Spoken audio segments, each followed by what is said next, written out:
So we are on the second part of our lecture for Sale of Goods Act of unit number 2 of the particular chapter. In part 1, we have finished implied conditions and we have finished conditions, warranties, and when a condition can be treated as a warranty. Now we are going into implied warranties. So this lecture is for the topics of implied warranty and caveat emptor. What is caveat emptor? In due course of time, we'll get to it. Now, implied warranties. What is the meaning of implied warranties? As we have seen in our previous lecture, कोई conditions expressed होते हैं, कोई conditions implied होते हैं. Expressed means they are specifically written out in that particular contract or arrangement. They are specifically pronounced. But when it comes to implied, they are understood that these conditions are going to be satisfied. Implied warranties, implied conditions are those conditions that are assumed that are going to be satisfied. So implied warranty, these are assumed that seller shall fulfill. If the seller fails,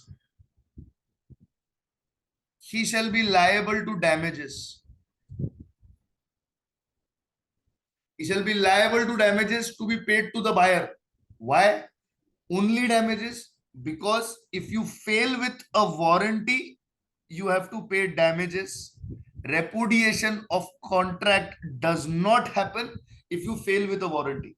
Whereas if you fail with a condition, repudiation of contract is possible until and unless the buyer chooses not to repudiate the contract.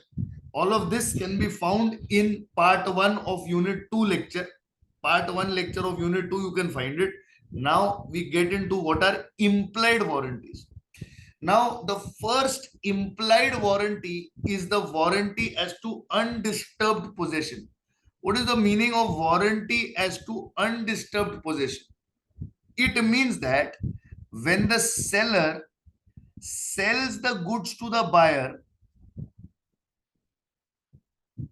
buyer will not be interrupted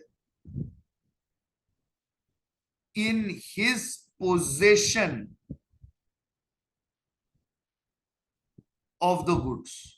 यहां possession का मतलब होता है कि goods उसके पास है, goods उसके है, गुड्स पर ओनरशिप उसकी है, इसमें इसे कोई भी इंटरप्ट नहीं करेगा. This is possible only when the seller has title to goods. तो कंडीशन एज टू टाइटल जब भी मीट होगा, जब भी मीट होगा,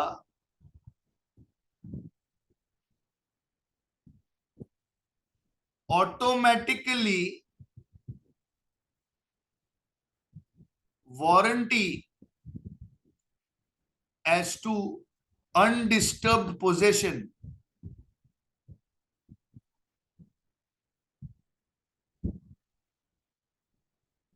भी मीट होगा. For example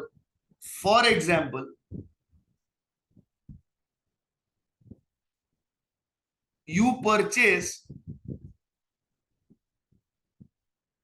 a laptop from Mr. A. Suddenly, Mr. B shows up and claims ownership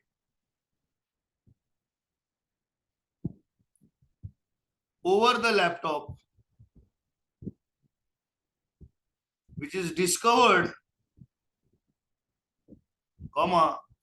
was stolen by A from B. आपने मिस्टर ए से लैपटॉप खरीदा, तो यहां पे मिस्टर ए बन गया सेलर, आप बन गए बायर।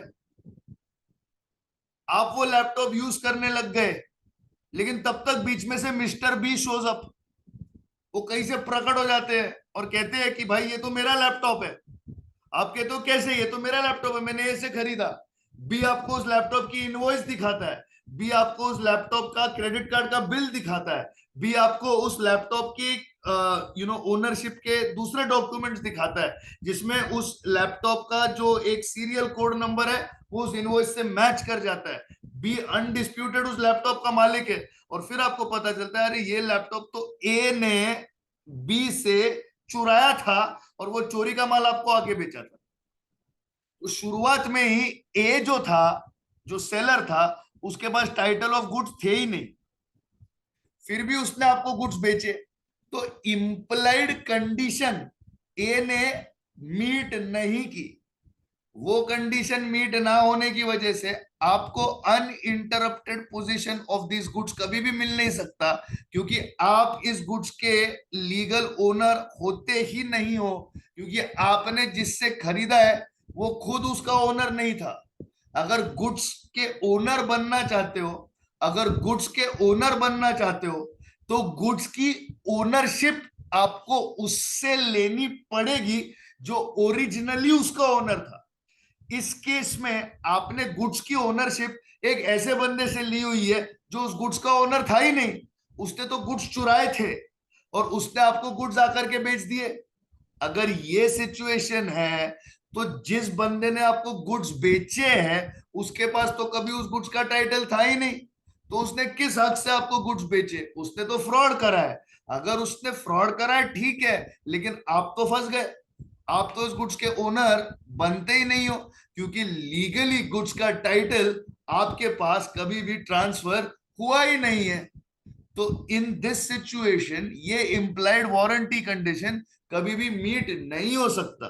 तो ना सिर्फ आप रेपुडिएशन ऑफ कॉन्ट्रैक्ट के लिए सू कर सकते हो पर डैमेजेस के लिए भी, लेकिन कंडीशन, इंप्लाइड कंडीशन मीट ना करने पर आप ऑब्वियसली रेपुडिएशन ऑफ कॉन्ट्रैक्ट तो कर ही सकते हो, साथ साथ आप डैमेजेस के लिए सू भी कर सकते हो। लेकिन over and above this, warranty ना मीट करने के लिए भी आप आप डैमेजेस के लिए सू कर सकते हो। तो इस पर्टिकुलर एग्जाम्पल को एक बार फिर से समझते हैं। You purchase you purchase a laptop from mister A. Suddenly mister B comes to you and displays title documents of laptop such as invoice, etc. What is the analysis of the situation? Seller A, now he displays this, and then you discover, and then you discover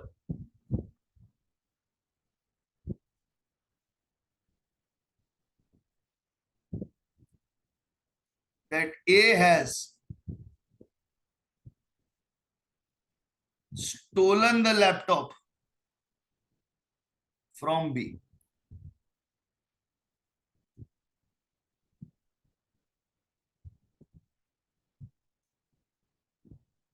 Here, the seller is A, who does not have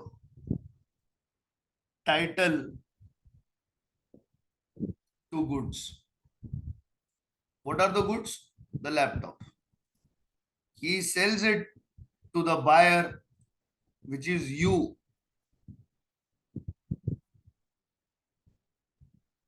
Therefore, you cannot enjoy undisturbed possession, as you are not the legal title holder of this good. Who is the legal title holder of this good? Mr. B, from whom Mr. A stole the laptop. From whom Mr. A stole the laptop. Now, what about Mr. A? He will be liable for breach of contract.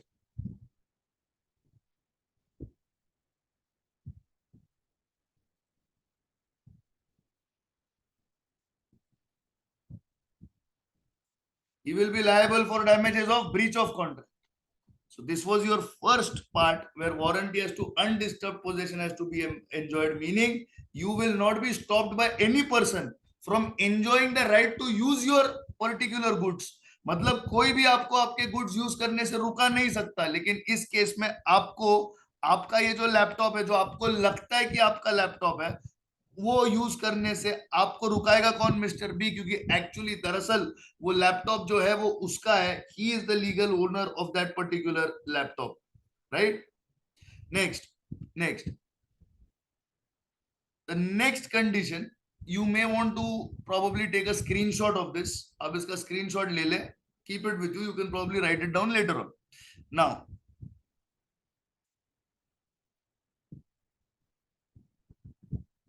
Warranty as to non existence of इनकम्बरेंसेस.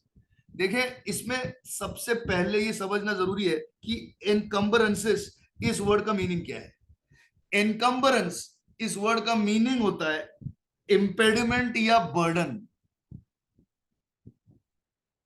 मतलब आप जब goods खरीदते हो, आप जब goods खरीदते हो, उन गुड्स पर कोई भी बर्डन नहीं है. उन गुड्स पर कोई भी बर्डन नहीं है. For example you own a car which was purchased by taking a loan from HDFC Bank. You now sell that car to Mr. A. अब यहां पे you are there, the good is the car, you are the seller, Mr. A is the buyer. But ये जो goods है, इसके ऊपर एक burden, इसके ऊपर एक इम्पेडिमेंट, मतलब एक चैलेंज, एक तलवार लटक रही है. वो क्या है? वो है लोन फ्रॉम HDFC बैंक. आपने गाड़ी बेच ली चुपचाप और चले गए, लेकिन HDFC बैंक तो अभी मिस्टर ए के पीछे पड़ जाएगा. उसे बोलेगा यार ये गाड़ी जो है ये हमसे लोन पर ली गई है, तो उसके ऊपर का EMI आपने जिससे खरीदी थी वो देगा. पर you are the seller, you have taken the money and run away.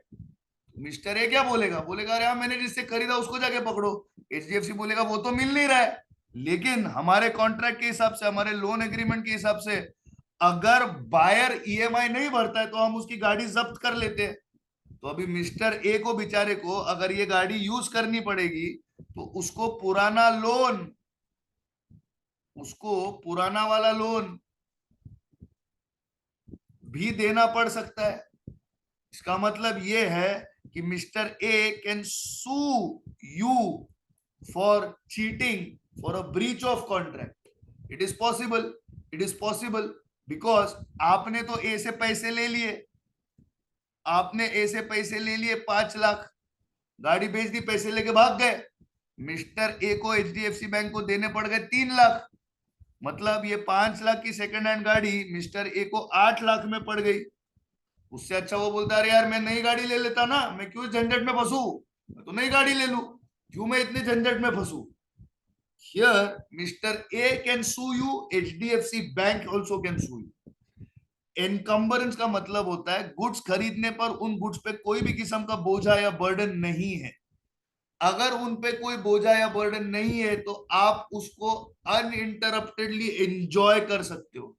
आप उसको अनइंटरप्टेडली एंजॉय कर सकते हो। और ये एक इम्प्लाइड वारंटी कंडीशन है कि गुड्स के ऊपर कोई बोझा नहीं होगा। अगर बोझा हुआ, अगर गुड्स के ऊपर कोई भी एनकम्बरेंस हुआ, तो आप आपके सेलर को डैमेजेस के लिए सू कर सकते हो। ना सिर्फ डैमेजेस के लिए, आप उसे इंटरेस्ट के लिए भी सू कर सकते हो इस पोजीशन में जहां पर ए को एचडीएफसी बैंक को 3 लाख रुपया देना पड़ गया। वो 3 लाख रुपया ए आपसे विथ इंटरेस्ट रिकवर कर सकता है। वो 3 लाख रुपया ए आपसे विथ इंटरेस्ट रिकवर कर सकता है। फिर से एक बार समझ के ले, हुआ क्या है, आपने एक गाड़ी आपकी जो थी वो मिस्टर ए को बेची। वो गाड़ी खरीदने के वक्त आपने एचडीएफसी बैंक से लोन लिया हुआ था, पर आपने वो लोन पूरा चुकाया नहीं और आपने वो गाड़ी मिस्टर ए को बेच दी। और आपने एचडीएफसी बैंक के कॉल्स वगैरह नहीं अटेंड किए और एचडीएफसी वाले हो गए परेशान। एचडीएफसी वाले हो गए परेशान। एचडीएफसी वालों के परेशान होने की वजह से हुआ है ये कि अब वो एचडीएफसी वाले पड़ गए पीछे मिस्टर ए के, क्योंकि उनको तो चाहिए गाड़ी, उनको तो चाहिए गाड़ी। मिस्टर ए ने बोला यार मुझे कुछ नहीं पता। तो बैंक ने बोला देखिए ये गाड़ी जो आपने खरीदी है उस पर हमारे बैंक का लोन है, आपको लोन चुकाना पड़ेगा, नहीं तो गाड़ी हम सीज कर लेंगे। अब मिस्टर ए सोच में पड़ गया, बोलता है यार 5 लाख रुपया तो मैं उसको दे चुका जिससे मैंने गाड़ी खरीदी, अब ये बैंकर 3 लाख रुपया मांग रहा है। जब तक कि मैं ये पैसे नहीं देता मुझे तो गाड़ी मिलेगी नहीं।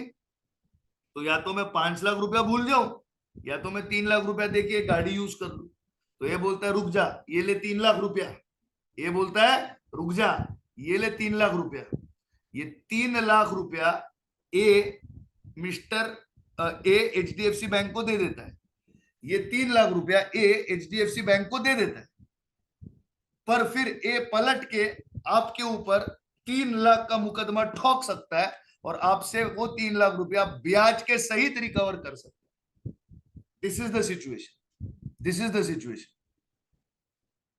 So while this is the case, you need to be aware that in case of encumbrances, if there are any encumbrances, the buyer can sue the seller for damages with interest. तो देखें, seller ने जो है अपने goods buyer को बेचे, अभी थोड़ा टाइम, सेलर ने जो है अपने गुड्स बायर को बेचे। अब इन गुड्स के ऊपर, अब इन गुड्स के ऊपर एक एनकम्बरेंस एग्जिस्ट करता था। ये एनकम्बरेंस हो सकता है फॉर एग्जांपल बैंक लोन। तो जब बायर के पास पोजीशन आ जाएगा,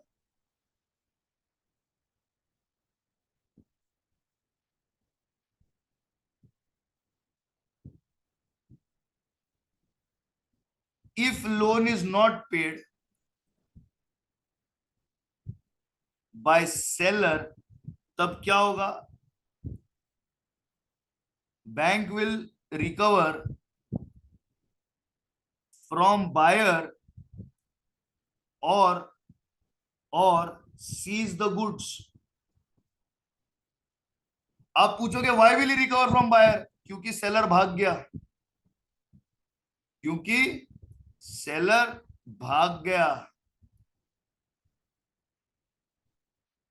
ही has actually run away, absconding है वो। तो अब बायर क्या करेगा, बायर ने गुड्स का प्राइस तो पे किया ही किया, तो बायर के ऊपर डबल बर्डन पड़ गया।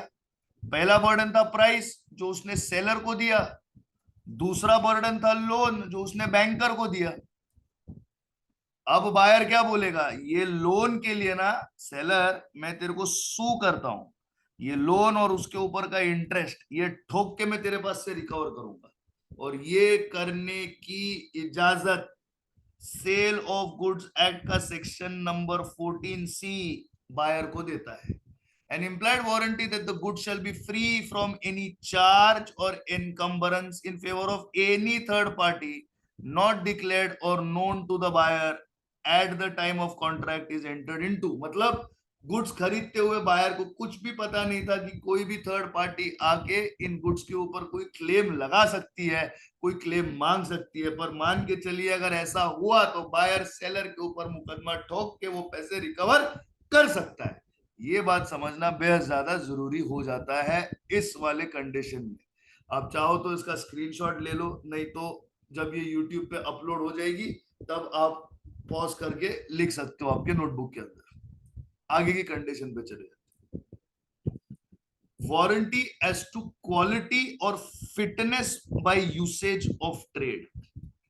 देखिए जब भी आप कोई भी गुड्स यूज करते हो तो एक बेसिक अजम्पशन ये होती है कि वो गुड्स डैमेज्ड नहीं है और वो गुड्स यूज करके किसी का नुकसान नहीं होगा। फॉर एग्जाम्पल मैंने यूनिट 2 पार्ट 1 में एग्जाम्पल दिया था। For example you purchase notebooks, say 2 dozen notebooks you have purchased from the seller, और ये नोटबुक्स टॉर्न थी, डैमेज्ड थी।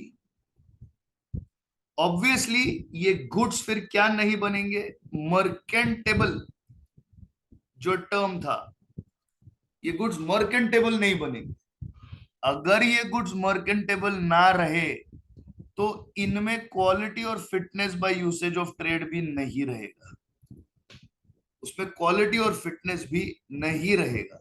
इसका मतलब ये है कि वो यूज करने के लायक नहीं होंगे। लेकिन इसमें एक बात समझ जाना, सेलर सिर्फ उतने ही सवालों के जवाब देगा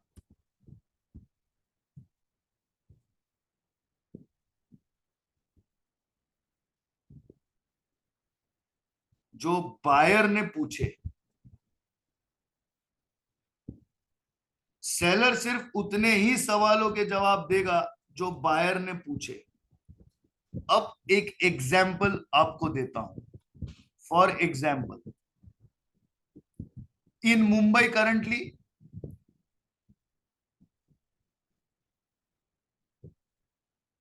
there is an extreme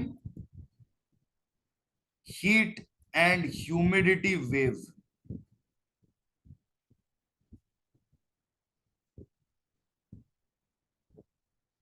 Mr. A decides to buy an umbrella to protect himself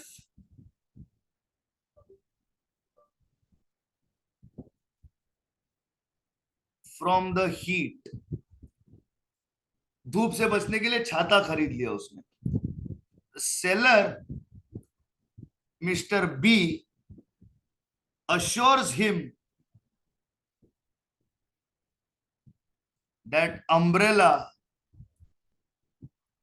will serve his purpose. तो ए ने छाता खरीद लिया, धूप में छाता यूज करके घूमने लग गया, बड़ा खुश हो गया। आ भाई मुझे धूप नहीं लग रही, आ भाई मुझे धूप नहीं लग रही, आ भाई मुझे धूप नहीं लग रही। कोई बात नहीं, धूप के बाद बारिश आ गई। In the rains mister A uses this umbrella, but it rusts and can't be used. अब देखें, जब ए ने बी से छाता खरीदा,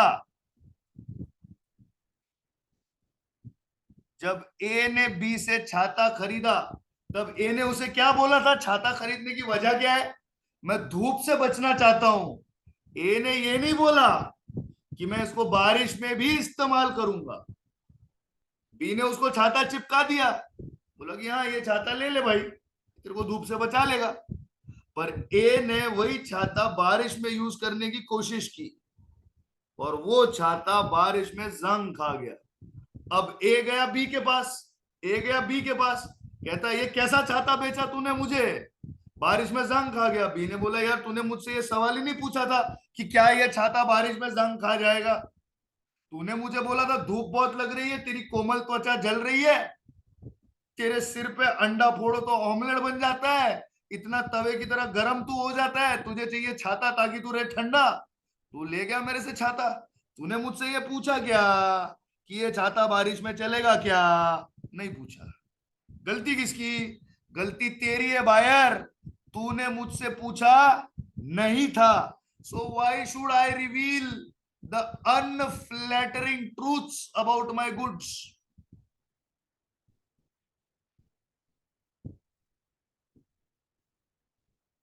पर ऑफ कोर्स इसमें कोई एक्सेप्शन होते हैं। ऐसा कोई फैक्ट ऑफ द गुड हो जिसकी वजह से बायर की जिंदगी धोखे में पड़ जाए, बायर के हेल्थ वेलनेस सेफ्टी को कोई प्रॉब्लम आ जाए, तो सेलर को ये डिस्क्लोज तो करना पड़ ही जाना है। लेकिन लेकिन अगर ये लिमिटेड पर्पस यूसेज के गुड्स है, जैसे कि ए ने उसको धूप से बचने के लिए यूज करना चाहा, फिर वही बंदा कहता है कि चलो अब इसको बारिश में भी चला लूंगा, बारिश में छाता खा गया जंग, ए हो गया तंग। ए ने बोला बी से भाई ये क्या छाता तूने मुझे दे दिया। बी ने उसको बोला यार तूने तो मुझसे धूप से बचने का छाता मांगा था, तूने मुझे ये नहीं बोला था कि तुझे ये छाता बारिश में भी यूज करना है। मैं तुझे क्यों बोलूं कि मेरे छाते बारिश में जंग खा जाते हैं, जब तू मुझे बोलता है कि तुझे ये छाता सिर्फ और सिर्फ धूप से बचने के लिए चाहिए था। Be very very clear for the purposes of which you are buying the goods. If you can't be, you will not get complete information. और हमने कोई ठेका नहीं ले रखा कि तुम हमसे गुड्स पर्पस ए के लिए खरीदो और वो पर्पस बी के लिए भी चल जाए। हमने पर्पस ए बोल के तुम्हें गुड्स बेचे थे, उसके लिए यूज करो। उसके अलावा कर रहे हो तो वो तुम्हारी दिक्कत है, तुम्हारा प्रॉब्लम है। We have got nothing to do with it. Is simply called warranty as to quality और fitness by usage of trade. अब आगे, disclosure of dangerous nature of goods. अगर गुड्स का नेचर अपने आप में डेंजरस हो तो कहीं ना कहीं उन गुड्स के ऊपर एक वार्निंग सिग्नल होना बेहद ज्यादा जरूरी होता है। जैसे कि आप कोई भी मेडिसिन आज देखें, कोई भी मेडिसिन आप आज देखें, सबसे मामूली सी मेडिसिन क्यों ना होने दो, एक एक क्रोसिन हो या एक डोलो 650 हो जो आप बुखार के वक्त खाते हो, उसमें भी लिखा गया है to be taken under the prescription और सुपरविजन ऑफ अ डॉक्टर और फिजिशियन। आप अपने दिल से दवाइयां खा नहीं सकते जब तक आपको डॉक्टर ये कहता नहीं। हाँ, हम क्या कहते हैं, बोलते सिर दर्द हो रहा है चलिए गोली खा लेता हूँ, पेट दर्द हो रहा है चलिए गोली खा लेता हूँ, गला खराब है चलिए गोली खा लेता हूँ, बुखार है चल ये गोली खा लेता हूँ। ये हम अपने हिसाब से करते हैं, लेकिन वो रिस्की होता है। कल को अगर हमें कुछ हो गया तो जिम्मेदार कौन? मेडिसिनल कंपनी, फार्मास्यूटिकल कंपनी या केमिस्ट जिसने आपको गुड्स बेचे? जिम्मेदार आप हो, क्योंकि आपने उसके ऊपर का वार्निंग नहीं पढ़ा, जो वार्निंग कहता है कि take it under the supervision of a doctor और अ फिजिशियन। हाँ, अगर आपको सुपरविजन के अंडर उसमें कोई साइड इफेक्ट्स डेवलप हो जाते हैं तो आप लायबल हो डैमेजेस रिसीव करने के लिए, आप एंटाइटल्ड हो लायबल ये क्या कहते हैं डैमेजेस रिसीव करने के लिए। लेकिन अगर गुड्स के ऊपर लिखा गया है कि डेंजरस, गुड्स के ऊपर लिखा गया है डेंजरस, और आप फिर भी उसे इग्नोर करते हो तो गलती आपकी। If the goods have ample warning, if the goods contain warning and buyer is harmed, buyer may not be entitled, may not be entitled to damages. But they don't contain a warning.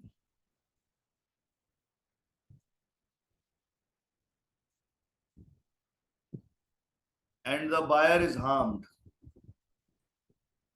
then the buyer is certainly entitled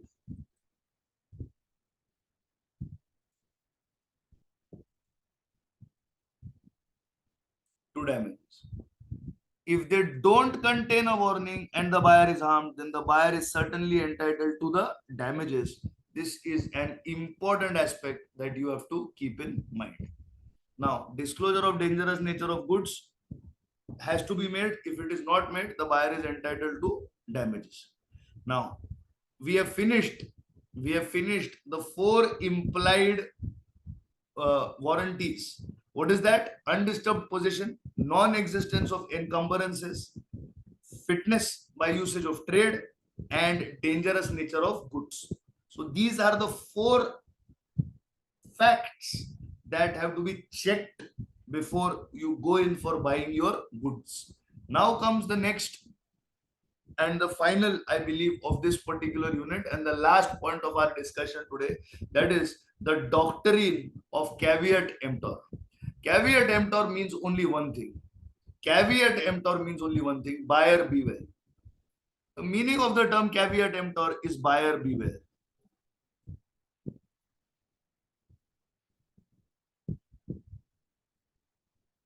Why should the buyer beware? He is buying the goods.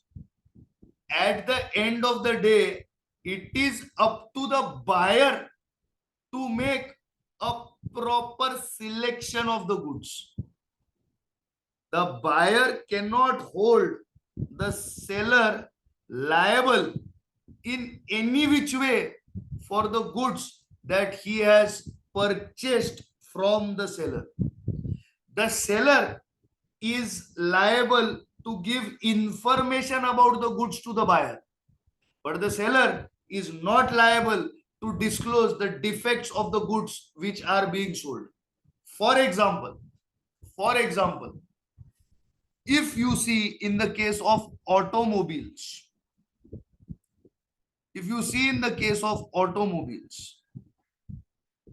Mahindra and Mahindra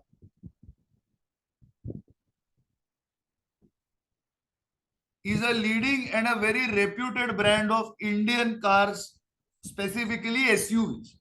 There are many good cars that this company makes, but most cars that are made by this company face a vibration issue. What is the meaning of vibration issue? The steering wheel and the dashboard panel of the car may face a higher amount of vibration when the car is on as opposed to any other vehicle. It is a general observation that has been listed down by many car sales websites like carwale.com, cardekho.com, so on and so forth. Mahindra and Mahindra is not liable to disclose this. What is Mahindra and Mahindra liable to disclose? Features of the car. He has to disclose features of the car. What he is not liable to disclose?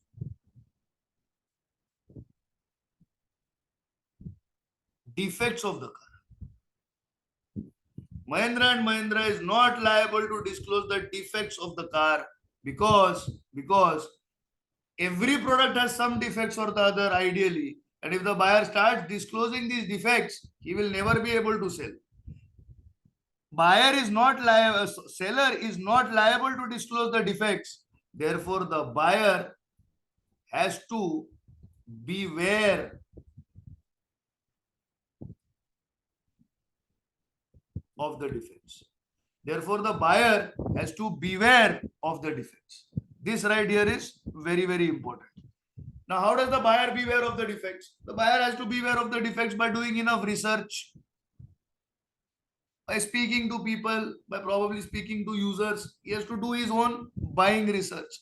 Ask yourself a question: before you buy a mobile phone, don't you conduct enough research about that phone? कोई भी phone लेने से पहले या TV लेने से पहले आप उस गुड्स के बारे में रिसर्च करते हो कि नहीं करते हो? आप कोई भी गुड्स खरीदने से पहले उसके बारे में थोड़ा बहुत इंफॉर्मेशन, उसकी थोड़ी बहुत जांच करते हो कि नहीं करते हो? ऑफ कोर्स करते हो. नहीं करते तो बेवकूफ हो आप.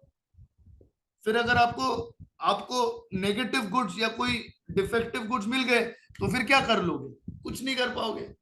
आप कुछ भी खरीदने से पहले उसको नापना, उसको टटोल जब तक नहीं लेते, जब तक आप उसकी नाप तोल नहीं कर लेते, आप कैसे उसको खरीद पाएंगे?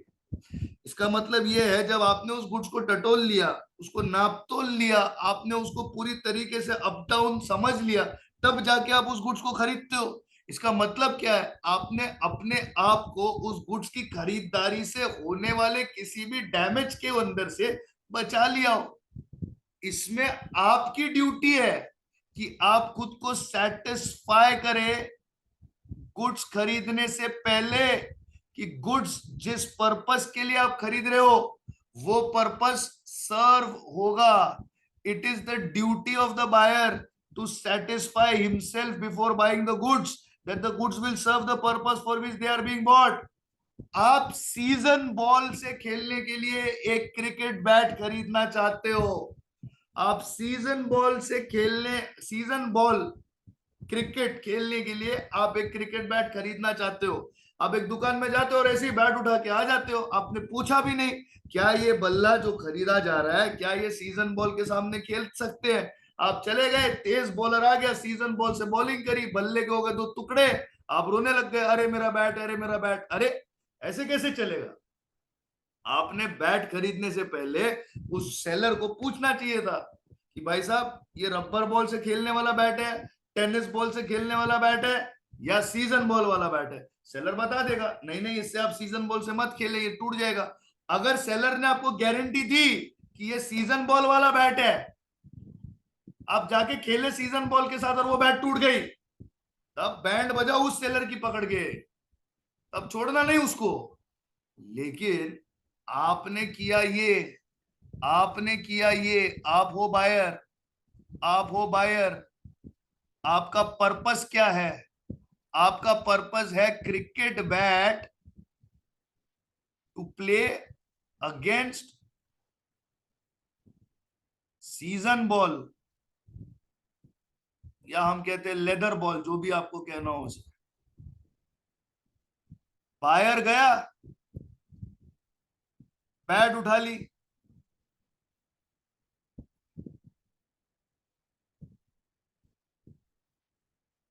Season ball broke the bat, who is responsible? Buyer is responsible.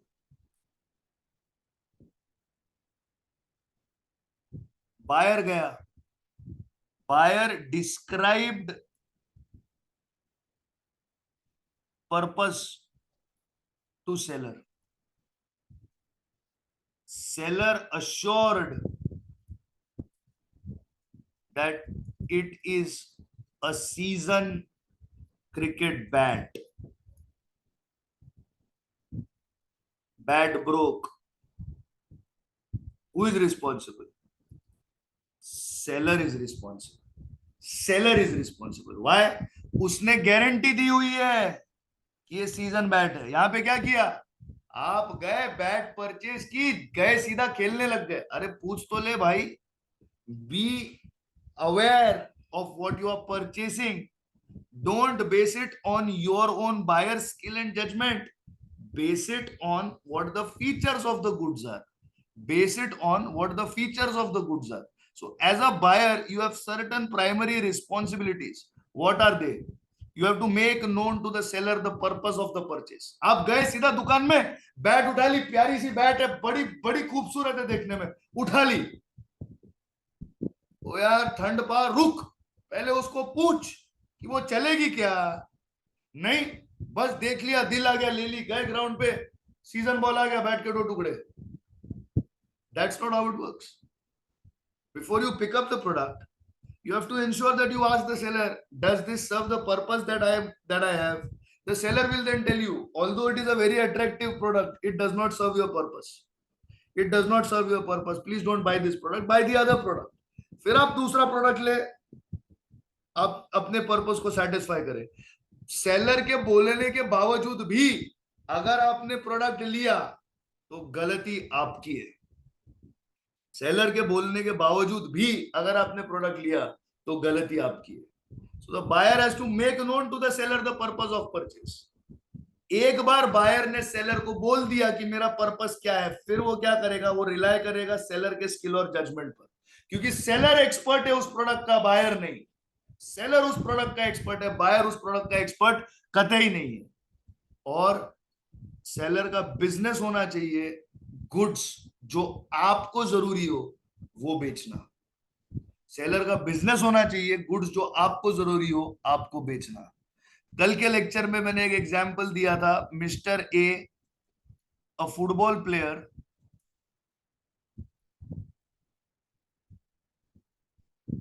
wants to purchase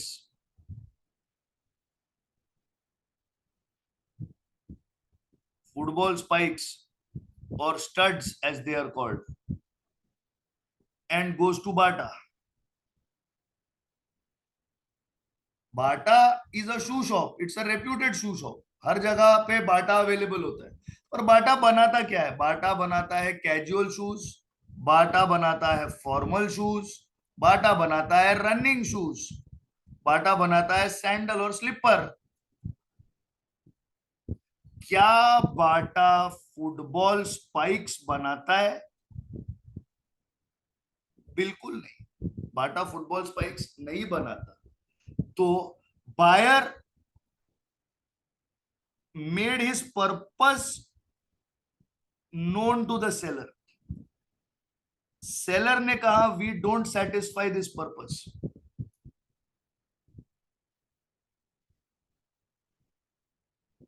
इसके बावजूद अगर बायर ने परचेस किया तो वो उसका प्रॉब्लम है, उसका मतलब बायर का प्रॉब्लम। तो उसका मतलब बायर का प्रॉब्लम है, वो आपका प्रॉब्लम कतई ही नहीं है। वो आपका प्रॉब्लम मतलब सेलर का प्रॉब्लम कतई ही नहीं है। आपने तो हाथ खड़े कर लिए, आपने बोला we don't satisfy this purpose, यार हम ये चीजें बनाते नहीं है, आपको चाहिए तो हमारे रनिंग के जूते ले जाओ, लेकिन आप इससे जो किस्म का फुटबॉल आप खेलना चाहते हो आप खेल नहीं पाओगे। फिर आप आगे रोज हमने, अरे मेरा जूता फट गया, अरे फट गया तो फटने ही वाला था, तुझे जरूरत थी स्पाइक्स की, तू लेके जा रहा रनिंग शूज, रनिंग शूज ले और भाग, उसे फुटबॉल को लात मत मार। ये हुआ आपका काम, आपका पर्पस बताना, और ये हो गया आप उसके स्किल और जजमेंट पे रिलाई करना और उसकी ऑनेस्टी कि आपको उसने बोला कि भाई हम ये पर्पस सेटिस्फाई नहीं करते। अब आगे mister A wants to purchase a cricket bat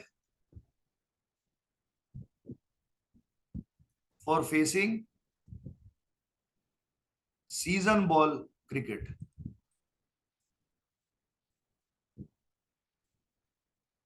He goes to a sports vendor, Ashoka Sports, and makes his purpose known. Now Ashoka knows,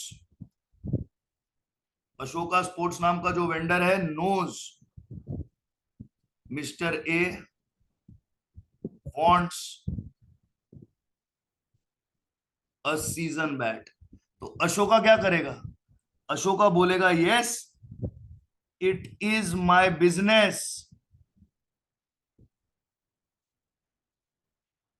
to supply these goods. वो उसे सीजन बैट देता है, पर अगर ये बैट डैमेज हो जाती है तो लायबल कौन होगा? लायबल इसमें सेलर होगा। क्यों? क्योंकि क्योंकि उसने प्रॉमिस किया है और उसने काम किया है। मतलब अगर ये डैमेज हो गया तो यहां पे हो जाएगा ब्रीच ऑफ कंडीशन, यहां पे हो जाएगा ब्रीच ऑफ कंडीशन। क्यों? क्योंकि आपने आपका पर्पस बता लिया, उसने बोल दिया कि हाँ हम ये बेचते हैं और उसने आपको ला करके दे दिया, तो कंडीशन यही है कि ये बैट सीजन बॉल खेल जाए। लेकिन अगर आपने ऐसे ही उठा लिया तो इसमें आप रिस्पॉन्सिबल हो, वो नहीं। खरीदने से पहले हर एक प्रोडक्ट को नाप ले, टटोल ले, तोल ले और तभी उसे खरीदे, वरना उसे ना खरीदे। और अगर खरीदोगे और अगर वो टूट गया तो रोना मत। डॉक्ट्रिन ऑफ कैविएट एम्प्टोर को कुछ एक्सेप्शंस होते हैं। एक्सेप्शन का मतलब ये होता है कि under caveat emptor, under caveat एम्प्टोर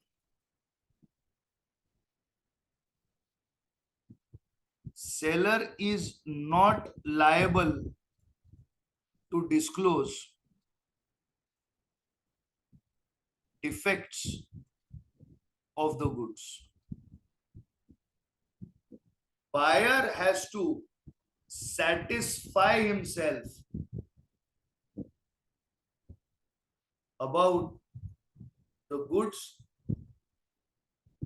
before purchase. After purchase, comma, it's buyer's headache. मतलब after sale, seller not responsible as buyer satisfied himself. After sale, the seller is not responsible as the buyer has satisfied himself. Lekin there are going to be cases where after sale the buyer was facing damage. After the sale the buyer was facing damage and the seller will be responsible. Ideally seller is not responsible, but cases where the seller is responsible are the exceptions to caveat emptor. देखा जाए तो seller sell करने के बाद बिल्कुल भी responsible नहीं होता। सेलर सेल करने के बाद बिल्कुल भी रिस्पॉन्सिबल नहीं होता। लेकिन लेकिन कुछ ऐसे सिचुएशंस हो सकते हैं, जिनमें जिनमें सेलर रिस्पॉन्सिबल हो। जो सिचुएशंस में सेलर रिस्पॉन्सिबल होता है वो कैविएट एम्प्टोर के एक्सेप्शंस होते हैं। अब वो एक्सेप्शंस कौन से? सबसे पहला exception, fitness as to quality और use, where the buyer makes it known to the seller that the particular purpose for which the goods are required and shows that he relies on the seller's skill or judgment and the goods are of such a description that in the course of the seller's business to supply, it is the duty of the seller to make sure that they are reasonably fit for that purpose. आप कोई goods खरीदते हो, for example आप कोई goods खरीदते हो और ये गुड्स आपको उस डिस्क्रिप्शन पर बेचे गए हैं कि ये गुड्स आपका पर्पस सेटिस्फाई करेंगे। For example you purchase shoes for a trekking/mountaineering expedition. The shoes vendor has sold you the shoes under the promise that they are fit for mountain climbing.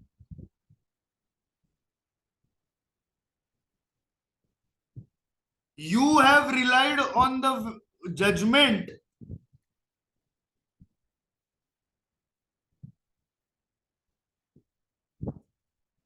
of the vendor, पर ये shoes फट जाते हैं।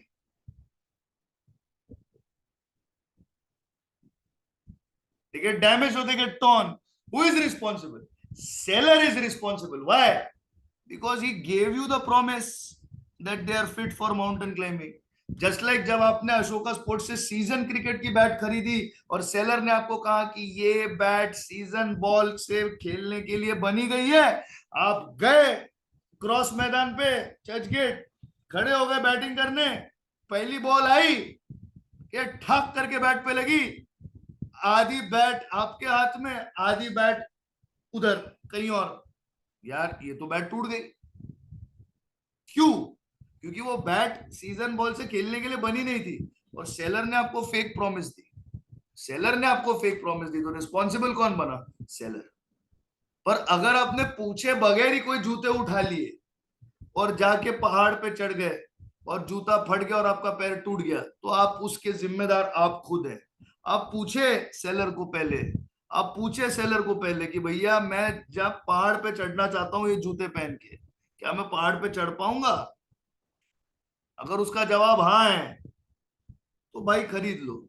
अगर वो हाँ कहने के बावजूद भी वो जूते फट जाते हैं तो रिस्पॉन्सिबल सेलर होगा, आप नहीं। रिस्पॉन्सिबल सेलर होगा, आप नहीं। इस बात को याद रखें। आगे चलते हैं। केस लॉ है in Priest versus Last. P, a draper, purchased a hot water bottle from a retail chemist. Hot water bottle मतलब ये बोतल गर्म पानी को अपने आप में समा सकती है, स्टोर कर सकती है। खरीदार पी ने केमिस्ट से पूछा कि if it would stand the boiling water. देखिए वो बहुत स्पेसिफिक सवाल पूछ रहा है। मैं आपसे गर्म पानी की बोतल खरीद रहा हूं, क्या मैं इसमें उबलता हुआ पानी भर सकता हूं? केमिस्ट ने कहा हाँ, इस बोतल का मकसद, ये बोतल बनी गई है सिर्फ उसी किस्म का पानी पकड़ने के लिए। तो ठीक है, मैं वो बोतल लेके घर पे आ गया, मैंने उसमें पानी डाला गर्म उबलता हुआ, बोतल फट गई और मुझे इंजरी हो गई। जिम्मेदार कौन? जिम्मेदार कौन है इसमें? It was held that chemist is liable. क्यों? अरे यार आपने उसको प्रॉमिस दिया है कि ये गर्म पानी को पकड़ सकता है, वो आपको पूछ रहा है सामने से, वो इंसान आपको पूछ रहा है कि अगर मैं इसमें उबलता हुआ पानी डालूंगा तो क्या होगा? आप हंस के हाँ बोल रहे हो, हंस के हाँ बोल रहे हो। तो जब वो बॉटल फट जाएगी उस गर्म पानी के वजह से, तब भैया आपको डैमेजेस देने पड़ेंगे। तभी बोलना था कि इसमें उबलता हुआ पानी मत डालो, इसमें गर्म पानी डालो, उबलता हुआ पानी मत डालो। उसने आपको पूछा था यार मैं इसमें उबलता हुआ पानी डालूंगा, एकदम लावा आग अंगार डालूंगा तो क्या होगा? आपने हंस के बोल दिया डाल दे भाई कुछ नहीं होगा, डाल दे कुछ नहीं होगा, फट गया, उसकी बीवी मर गई। ओ भाई, लेने गए थे बोतल मर गई बीवी, ये क्या हिसाब है? तो obviously obviously you are going to be held responsible. Why? For a very very simple reason, for a very very simple reason that any damages caused by the consumption of the product, any damages caused from the consumption of the product are responsible, are the responsibility, are the liability of the seller, because the buyer has asked the seller all the pertinent questions, because the buyer has asked the seller all the pertinent questions. This is essential. One more question or one more case study is Burma Trading Company versus Agha Mohammed. Timber was purchased for the express purpose of using it as railway sleeper, and it was found that it was unfit for the purpose. The court held that the contract could be avoided in the sense avoided मतलब repudiated. एक company ने एक vendor से लकड़ा इसीलिए खरीदा कि वो उसमें रेलवे के स्लीपर क्लास का बेड बना सके। So if that is the situation, if that is the situation और आप ये स्लीपर क्लास का बेड बनाते हो, आप ये स्लीपर क्लास का बेड बनाते हो और उस लकड़े में जान नहीं है, उस लकड़े में जान नहीं है वजन लेने की पैसेंजर का, तो वो लकड़ा स्लीपर क्लास का बेड तो गहराल बन नहीं सकता। तो आपको वो लकड़ा रिफ्यूज करना है, तो आप बेसिक स्टिप्यूलेशन कंडीशन मीट नहीं हुई है, इस बुना पे आप उसे रिटर्न कर सकते हो। Goods are purchased under a patent or a brand. Where the goods are purchased under a patent or a brand, there is no implied condition that the goods shall be fit for any particular purpose. Branded goods के बारे में एक general exception होता है कि वो किसी particular purpose को फिट नहीं करते, क्योंकि कहीं ना कहीं आपको जाके मैन्युफैक्चरर को पकड़ना पड़ेगा, और मैन्युफैक्चरर गुड्स बेचने के वक्त कोई प्रॉमिस नहीं करता। मैन्युफैक्चरर गुड्स बेचने के वक्त कोई प्रॉमिस नहीं करता। गुड्स के डिस्क्रिप्शन उसके पैक पे लिखे होते हैं, उसके पैकेजिंग पे लिखे होते हैं, वो पढ़ना है और आपको उसे कंज्यूम करना है। तो आप उसे किसी जनरल स्पेसिफिक पर्पस के लिए लेते हो तो वो हो नहीं सकता। आगे, goods are sold by description. Where the goods are sold by description, there is an implied condition that the goods shall correspond with the description. मतलब, example, if pepper fry sells shisham wood chairs, if pepper fry sells shisham wood chairs, and you place an order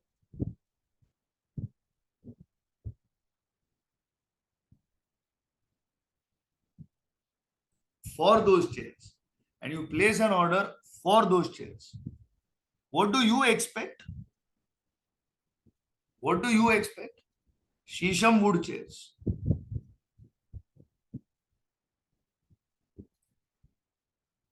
What if the seller delivers plastic chairs? नहीं चलेगा. Goods have to be sold by description. Where goods are sold by description, there is no caveat emptor. There is no caveat emptor. It is an agreed upon contract. Shisham wood has become a condition. Shisham wood has become a condition. And if that condition is not met,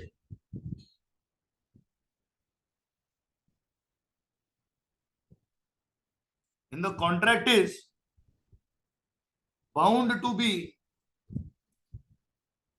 repudiated. Why? Because condition is not met. इसमें caveat emptor का कोई सवाल नहीं आता. क्या buyer beware? अरे क्या है का बीवेयर? वो बोल रहा है मेरे को लकड़े का सामान चाहिए. तुम साला चोर उसको प्लास्टिक का सामान बेचता है. अरे तुम चोर है. वो बोलता है बेचारा मेरे को शीशम वुड चाहिए. तुम साला चोर है सेलर. तुमने प्लास्टिक का सामान दिए उसको. तुम चोर है. इसमें बायर बीवेयर क्या? अरे वो बीवेयर था इसके लिए तो बोला ना मेरे को शीशम चाहिए. वो बीवेयर नहीं होता तो बोलता वुड. वो बीवेयर नहीं होता तो बोलता वुड. इधर वो स्पेसिफिकली डिस्क्राइब कर रहा है. ये स्पेसिफाइड गुड्स वो दे रहा है. He is a buyer who is aware. वो बायर बी अवेयर है, इसके लिए वो शीशम बोलता है. लेकिन तुम साला चोर उसको प्लास्टिक दिया, तो कंडीशन को तुमने ब्रीच किया. Breach of condition. Breach of condition, contract repudiation. Caveat emptor seller तेरे को नहीं बचाएगा, क्योंकि सेलर तू झूठा है. तू झूठा है रे. तू झूठा है क्योंकि तूने प्लास्टिक का सामान दिया प्रॉमिस करके कि तू शीशम वुड देगा. तूने कंडीशन को नॉट मीट किया तो कॉन्ट्रैक्ट तेरा रेपुडिएट होएगा. तो तैयार हो जा. ये तेरे से डैमेजेस भी ले सकता है. ये तेरे से डैमेजेस भी ले सकता है. Next, they have to be of a merchantable quality. Where goods are purchased by description from a seller who deals at a description, there is an implied condition that they will be of a merchantable quality.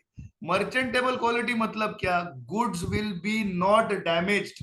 Goods will be not damaged.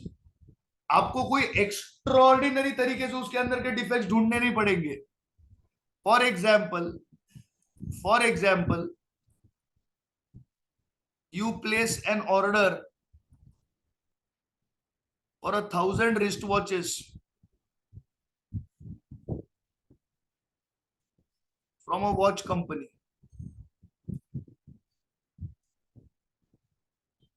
The company delivers the watches, but all displays are damaged. मतलब घड़ी का जो display है, कांच है, damaged है. So they are not merchantable. They are not merchantable. The displays are damaged. But if the watches are not water resistant below 35 meters, तो watches are not water resistant below 35 metres. ये बात आपको seller ने बोली नहीं है. अरे आपने पूछा क्या कि आपको वाटर प्रूफ घड़ी चाहिए, आपको 35 मीटर तक रेजिस्टेंट में दूंगा।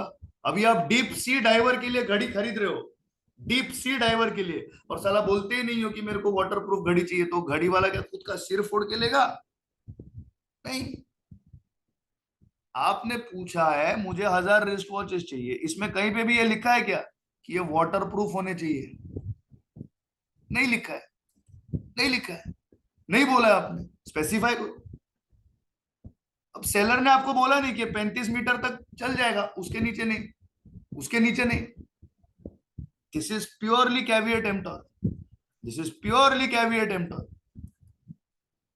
But if the displays are damaged, this is non-merchantable, this is not caveat emptor। एक ऐसी हालत में, एक ऐसी कंडीशन में आप गुड्स भेजा करें जो हालत में मैं उसे यूज कर सकूं, जो प्रॉमिस में मैं उसे खरीद सकूं, ना कि आप मुझे डैमेज गुड्स भेजो और बोले कैविएट एम्प्टर। ऐसा होगा तो यार हर सेलर बायर को चीट करेगा। आपको आपकी क्वालिटी मेंटेन करनी है, आपको गुड्स की एक बेसिक लेवल मेंटेन करनी है। हाँ, मैंने वाटरप्रूफ गुड्स नहीं मांगे, आपने मुझे ये बोला नहीं कि वो 35 मीटर तक वाटर रेजिस्टेंट है, चलो ये मैं मानता हूँ, ये कैविएट एम्प्टर में आ गया। लेकिन यार आप टूटी हुई घड़ी मुझे दोगे और बोलेगे कैविएट एम्प्टर, मतलब आप चोर हो। तो मतलब सीधी सादी भाषा में आप चोर हो, you are actually not a good seller, you are a cheater, देखा जाए तो। Sale by sample. Where goods are bought by sample, the rule of caveat emptor does not apply if the bulk does not correspond with the sample. For example, कल ही मैंने example दिया था, मैंने example दिया था कि आपने, मिस्टर ए ने has placed an order for 10,000 meters of Egyptian silk, for 10,000 meters of Egyptian silk। उसको सैंपल दिया गया, सैंपल उसको 5 मीटर्स का दिया गया ऑफ व्हाट, इजिप्शियन सिल्क। पर जो बल्क उसे डिलीवर किया गया 10,000 मीटर्स का, वो था hybrid silk. Sample does not correspond to bulk, caveat emptor will not apply in cases where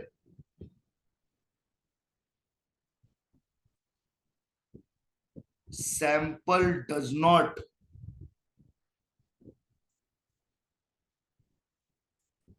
correspond to bulk। इसका मतलब ये हुआ कि wherever an implied condition is failed,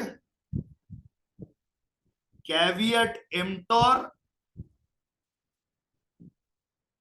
will not apply। ये समझना बहुत जरूरी है, पागलों की तरह बायहार्ट मत करे लॉ को, उसको कॉन्सेप्चुअली समझे। ये जो सारी चीजें आप पढ़ रहे हो अभी, ये जो सारी चीजें आप समझ रहे हो अभी, ये सारे के सारे इंप्लाइड कंडीशंस है भैया। ये सारे के सारे कंडीशन अगर मीट नहीं होते तो कॉन्ट्रैक्ट रेपुडिएट होता है और सेलर के ऊपर डैमेजेस की लायबिलिटी आ जाती है। तो जिधर भी आप इंप्लाइड कंडीशन को फेल करते हो, उधर उधर caveat emptor does not apply. और ये goods are sold by description, they are of merchantable quality, sale by sample, sample must match the description, trade usage, ये सारी चीजें इंप्लाइड कंडीशंस ही तो है। तो आप अगर इंप्लाइड कंडीशंस को मीट नहीं करते, ऑब्वियसली कैविएट एम्प्टोर आपका अप्लाई नहीं करेगा, क्योंकि आपने कंडीशन को मीट नहीं किया है। तो you are going to be subjected to a certain degree of repudiation. This has to be understood by you very very clearly, this has to be understood by you very very clearly।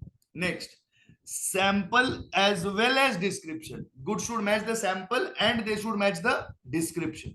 देखें, आपको sample दिया गया है 5 metres of Egyptian silk का, आपका description of goods clearly ये बोलता है आपके कॉन्ट्रैक्ट में कि आपको 1000 मीटर्स ऑफ इजिप्शियन सिल्क मिलेगा. So the goods should match the sample as well as the description. When the goods are bought by sample as well as description, the caveat emptor is not applicable if goods do not correspond with both. अब आपको bulk मिल गया. Bulk में आपको क्या मिला? Bulk में आपको मिला है 10,000 मीटर्स, लेकिन आपको 10,000 मीटर्स ऑफ पॉलिएस्टर दिया गया. आपको 10,000 मीटर्स ऑफ पॉलिएस्टर दिया गया. Polyester is not the same as silk. So obviously sample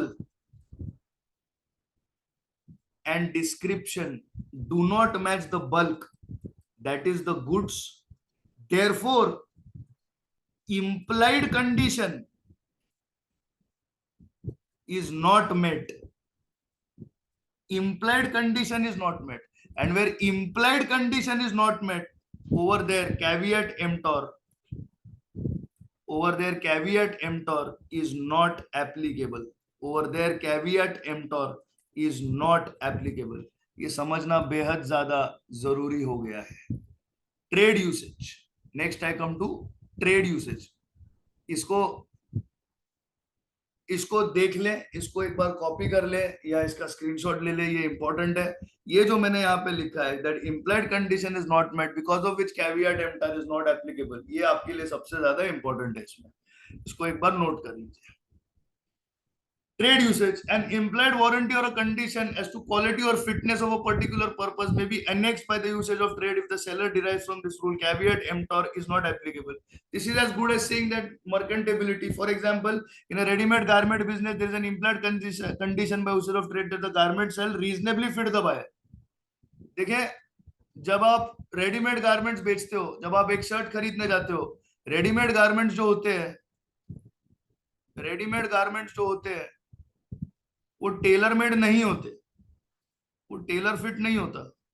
obviously उसमें जनरल साइजेस होते हैं, 40 कॉलर, 42 कॉलर, 44 कॉलर. अभी आप हो एक नॉर्मल व्यक्ति, आपको हो जाएगी 40 साइज की शर्ट, आप जाके 48 की खरीदोगे तो गलती आपकी है.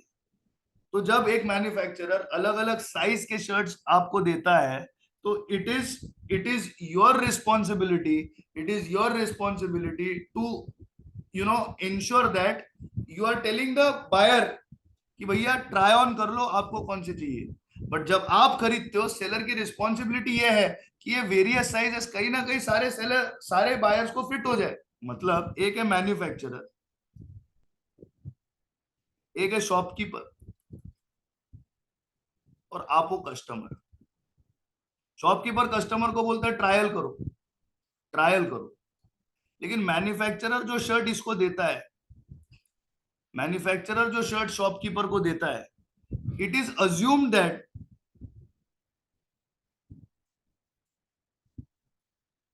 दे कैन बी यूज्ड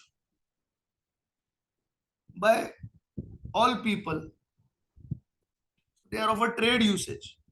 कहने का मतलब है बिस्किट सारे लोग खा सकते हैं, चॉकलेट सारे लोग खा सकते हैं. अभी कोई डायबिटीज का पेशेंट जाके चॉकलेट खा ले तो भैया वो उसका प्रॉब्लम है, आप उसमें कैडबरी कंपनी को सू नहीं कर सकते. या कोई डायबिटीज वाला थम्स अप पी ले और उसको तकलीफ हो जाए क्योंकि उसमें शक्कर है, तो आप कोका कोला कंपनी को सू नहीं कर सकते. ट्रेड यूज मतलब जनरली लोग खरीद सकते हैं, पी सकते हैं, कंज्यूम कर सकते हैं, खा सकते हैं, पहन सकते हैं. वो जूता हो, कपड़ा हो, चॉकलेट हो, बिस्किट हो, चाय हो, कॉफी हो, कोल्ड ड्रिंक हो, पानी हो, कुछ भी हो, trade usage has to fit in. अगर ये ट्रेड यूसेज नहीं आया तो पूरी एफएमसीजी इंडस्ट्री मर जाएगी, एक पूरी एफएमसीजी इंडस्ट्री मर जाएगी. आप एक शैम्पू यूज करते हो, आप एक शैम्पू यूज करते हो, आपको पता ही नहीं है कि वो आप उसको एलर्जिक हो, तो ये बात अलग. लेकिन उन्होंने जनरल यूसेज वो शैम्पू वहां पे पड़ा है, आप उसे खरीद के आप यूज कर लिया. आपको पता होना चाहिए कि आपको एलर्जी उस शैम्पू की, उस शैम्पू की वजह से आपको एलर्जी आई तो बात अलग. You are already allergic to that shampoo, then you buy it, it's your headache. You don't know that you are allergic and it causes some problem in you, then you are liable to a lawsuit. Otherwise no. The seller actively conceals a defect or is guilty of fraud. ये होता है, ये automobile companies के साथ हुआ है. जब भी एक car company faces a defect, it has to recall all the cars. इसका मतलब जो भी गाड़ियां बेची है उन्हें वापस बुलाया जाता है फैक्ट्री में, वो जो भी डिफेक्ट होता है उसको रिपेयरिंग की जाती है और गाड़ी वापस मालिक को दी जाती है। लेकिन कुछ कंपनीज है जिन्होंने प्रोडक्ट रिकॉल डिफेक्ट के बावजूद नहीं किया। Chevrolet, Toyota. आज शेवरोले नाम की कंपनी हिंदुस्तान में दिखती नहीं है। क्यों? बिकॉज ऑफ द फैक्ट कि उसका रेप्यूटेशन उसने मार दिया, क्योंकि उसने प्रोडक्ट रिकॉल नहीं किया। टोयोटा ने अपने प्रीवियस मॉडल के साथ प्रोडक्ट रिकॉल किया नहीं था, फिर टोयोटा पब्लिकली सामने आया, उसने प्रोडक्ट रिकॉल किया, माफी मांगी, आज टोयोटा मार्केट में है और इज्जतदार ब्रांड है। लेकिन शेवरोले आज हिंदुस्तानी मार्केट में दिखता नहीं है। क्यों? इसकी वजह है उसने प्रोडक्ट रिकॉल किया ही नहीं। उसने एक ऐसा डिफेक्ट कंसील किया जिसकी वजह से बायर की जान को धोखा है। Where the seller sells the goods by making misrepresentation, fraud, and buyer relies on it, and he actively conceals some defect in the goods, and the same could not be discovered on a reasonable examination. यार, आप जब car खरीदते हो, आपको कैसे पता कि उसके इंजन में इश्यू है? आपको नहीं पता, आप इंजीनियर नहीं हो, आप वहां पे इंजन खोल के बैठोगे नहीं।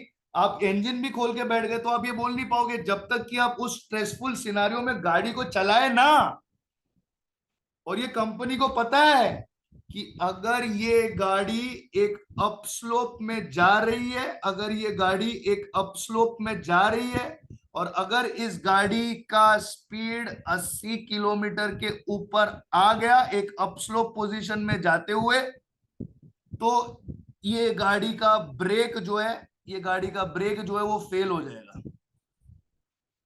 ये कंपनी को पता है, ये प्रोडक्ट डेवलपमेंट और टेस्टिंग के टाइम पे पता था, पर ये कंपनी ने कंसील किया, उसने ये बोला नहीं। और कोई एक बंदा एक हिल स्टेशन पे जा रहा था अपनी फैमिली को लेके, उसने 80 के ऊपर स्पीड कर दी माउंटेन के ऊपर और उसका ब्रेक फेल हो गया, वो और उसकी फैमिली सबका एक्सीडेंट हो गया। तो बायर ने रिलाय कर लिया किसके ऊपर? आपके गाड़ी के डिस्क्रिप्शन के ऊपर, और उनका नुकसान हो गया। गलती किसकी? सेलर की। ऐसे सिचुएशन में where where the defects cannot be identified on a reasonable examination, caveat emptor does not apply. Where the defects cannot be identified on a reasonable examination, caveat emptor does not apply. ये समझना बहुत ज्यादा जरूरी है। Where defects cannot be identified on reasonable examination, caveat emptor does not apply. And I believe that this is the end of this particular unit. तो इसी के साथ हमारा पूरा description of implied warranties or caveat emptor has come to an end. Thank you so much for your time, patience, and attention. We'll meet for the next lecture, which is going to be unit number 3, delivery, product passage of property, and unit number 4, unpaid seller. वो हम एक lecture में उसको cover कर देंगे. That lecture is going to be conducted on Wednesday. Please attend it live. Thank you so much. This recording will be made available on YouTube in the next few hours.